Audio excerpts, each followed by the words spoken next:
آج کل یہ بیان کیا جاتا ہے کہ حضرت ویس کرنی رضی اللہ تعالیٰ عنہ نے جب یہ سنا کہ سرکار صلی اللہ علیہ وسلم کے دندان مبارک جنگ احد میں شہید ہو گئے ہیں تو آپ نے اپنے ایک دانت کو توڑ دیا کہ پتہ نہیں یہ ہوا ہوگا، تو آپ نے اس کو توڑ دیا۔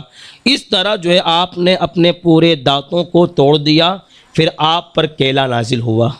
یہ ایک جو ہے ہمارے مقررین عشق رسول بیان کرتے ہیں کہ حضرت ویسے کرنے کا عشق رسول کتنا اعلیٰ تھا کہ جب آپ کو معلوم ہوا کہ جنگ احد میں سرکار کے دندان مبارک شہید ہو گئے تو ایک ایک کر کے آپ نے اپنے دانتوں کو جو ہے آپ نے توڑ دیا، شہید کر دیا۔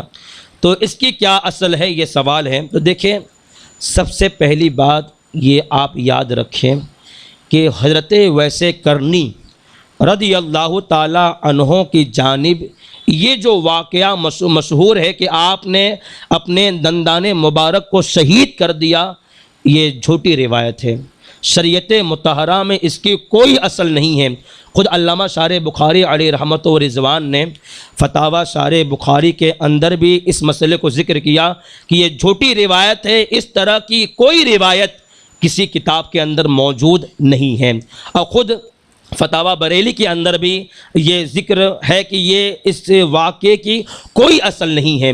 اب رہی بات کہ آپ پر کیلا نازل ہوا، تو دیکھیں امام ابن ابی دنیا نے اپنی کتاب کے اندر اس بات کو ذکر کیا ہے کہ حضرت آدم علیہ السلام بہت بڑے امام گزرے ہیں۔ آپ نے اپنی کتاب میں اس مسئلے کو ذکر کیا۔ حضرت جابر بن عبداللہ سے یہ روایت ہے کہ حضرت آدم علیہ السلام جب آپ ہندوستان میں تشریف لائیں، کیونکہ جب آپ جنت سے اترے نا تو آپ ہندوستان میں اترے ہیں۔ کہاں اترے ہیں؟ میں نے مستدرک للحاکم کی ایک روایت پڑھا ہے کہ حضرت آدم علیہ السلام جنت سے ہندوستان اترے ہیں تو ہندوستان کی ہوا نے وہ جنت کی ہوا ان سے لے لی ہے۔ یہ مستدرک کے اندر یہ روایت موجود ہے کہ یہاں کی فضا نے، یہاں کی ہوا نے وہ جنت کی ہوا ان سے لی ہے۔ اور جب آپ ہندوستان میں نازل ہوئے تو آپ کے ساتھ کھجور، لیمبو اور کیلا، یہ تینوں چیزیں ساتھ میں اتری ہیں۔ تو کہاں اس دور میں کیلا نازل ہو گیا تھا، اور لوگ جو ہے یہ مسئلہ بیان کرتے ہیں کہ جب آپ نے دندان مبارک کو شہید کیا محبت رسول، عشق رسول میں، تو آپ نے جو ہے آپ پر کیلا نازل ہوا۔